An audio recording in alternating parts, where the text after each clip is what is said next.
नमस्कार दोस्तों, एक बार फिर आप सभी का स्वागत है मनोज फिल्मी पॉडकास्ट में।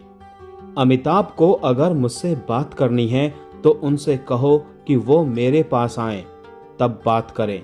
सुभाष घई ने अमिताभ बच्चन के स्टाफ को ये बात कही। ये वाकया अमिताभ की अनरिलीज्ड फिल्म देवा के सेट पर हुआ था।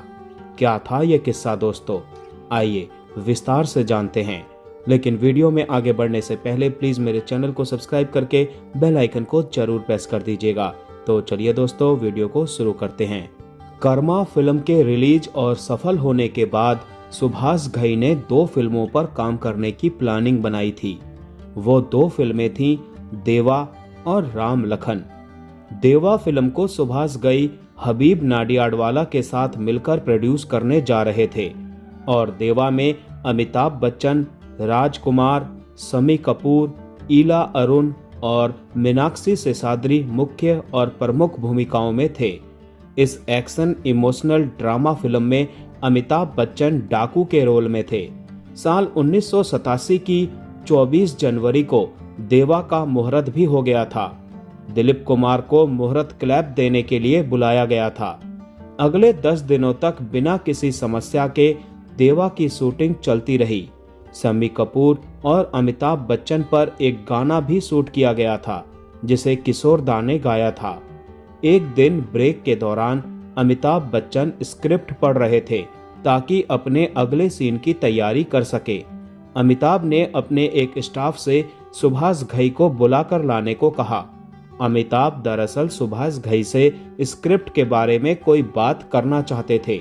जब अमिताभ के स्टाफ ने सुभाष घई को बताया कि बच्चन साहब उन्हें बुला रहे हैं, तो सुभाष घई ने एक ऐसी बात कह दी जिसने सबको हैरान कर दिया। बच्चन साहब के उस स्टाफ से सुभाष घई ने कहा कि अगर अमिताभ बच्चन को स्क्रिप्ट के बारे में कोई डिस्कशन करना है तो वो यहाँ मेरे पास आएं, तब बात करें। अमिताभ के स्टाफ ने यह बात जाकर उन्हें बता दी, जिसे सुनकर अमिताभ बच्चन को बुरा लगा और वो फौरन सेट छोड़कर अपने घर चले गए। सुभाष घई ने कुछ नहीं कहा। अमिताभ बच्चन अगले दिन भी नहीं आए, जबकि शूटिंग की पूरी तैयारी की जा चुकी थी। सुभाष घई ने भी अमिताभ बच्चन के ना आने के बारे में पूछताछ करने की जहमत नहीं उठाई। अगले 1 हफ्ते तक सुभाष घई ने अमिताभ बच्चन का इंतजार किया, मगर अमिताभ से फोन पर संपर्क करने की कोशिश नहीं की। 1 सप्ताह बाद सुभाष घई ने कुछ मीडिया वालों को बुलाया और उन्हें सूचित किया कि एक्टर और डायरेक्टर के बीच क्रिएटिव डिफरेंसेस हो गए हैं, इसीलिए देवा फिल्म अब नहीं बनेगी। कहा जाता है कि सुभाष घई ने अमिताभ बच्चन को अनप्रोफेशनल तक कह दिया था। वो सेट पर देर से आते थे और तबीयत खराब होने की बात कहते थे। वैसे ये बात गलत भी नहीं है। उन दिनों अमिताभ बच्चन वाकई में बीमार चल रहे थे।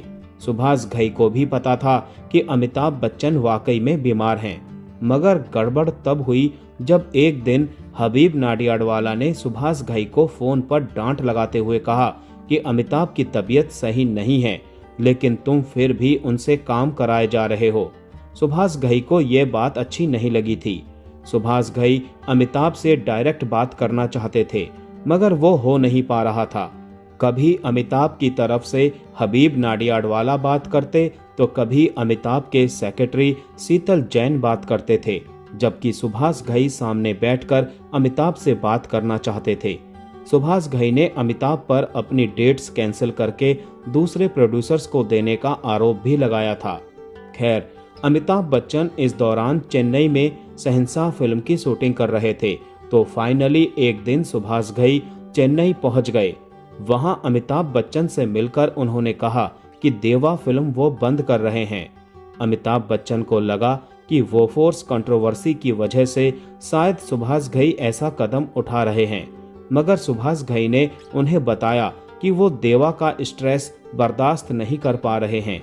ऐसा भी कहा जाता है कि सुभाष घई के काम करने के तरीके और एटीट्यूड से भी अमिताभ बच्चन खुश नहीं थे। वजह चाहे जो भी रही हो, मगर देवा फिल्म फाइनली बंद हो गई। जब अमिताभ बच्चन की खुदा गवाह रिलीज हुई तो सुभाष घई ने एक और बयान दिया। सुभाष घई ने कहा कि उन्होंने देवा फिल्म में अमिताभ बच्चन के लुक और गेटअप पर बहुत मेहनत की थी, मगर अमिताभ बच्चन ने वो गेटअप मुकुल आनंद की खुदा गवाह में इस्तेमाल कर लिया। ये बहुत अनप्रोफेशनल बात है। अमिताभ ने 1987 में ही उस गेटअप के बारे में मुकुल आनंद को सब बता दिया और तस्वीरें भी दिखा दी। बकौल सुभाष घई जब उन्होंने इस बारे में अमिताभ से सवाल किया तो अमिताभ ने कहा कि देवा तो बंद हो चुकी है, तो क्या फर्क पड़ता है इस बात से। ये सारा घटनाक्रम होने के कुछ साल बाद सुभाष घई ने एक प्रेस कॉन्फ्रेंस में ये बात स्वीकारी थी कि वो तब जरा गुस्सैल स्वभाव के थे। उन्हें बहुत जल्दी रहती थी हर काम की, सब्र नहीं था उनमें तब। अगर वो अपने गुस्से और अपनी आदतों पर तब काबू पा लेते तो देवा फिल्म जरूर बनती। खैर, अमिताभ बच्चन और सुभाष घई कभी साथ काम तो नहीं कर पाए उसके बाद, मगर वक्त गुजरने के साथ दोनों के रिश्ते जरूर फिर से सामान्य हो गए। तो दोस्तों, आज का वीडियो यहीं समाप्त करते हैं। मिलते हैं नेक्स्ट वीडियो में, तब तक के लिए आप सभी को tata bye bye, take care.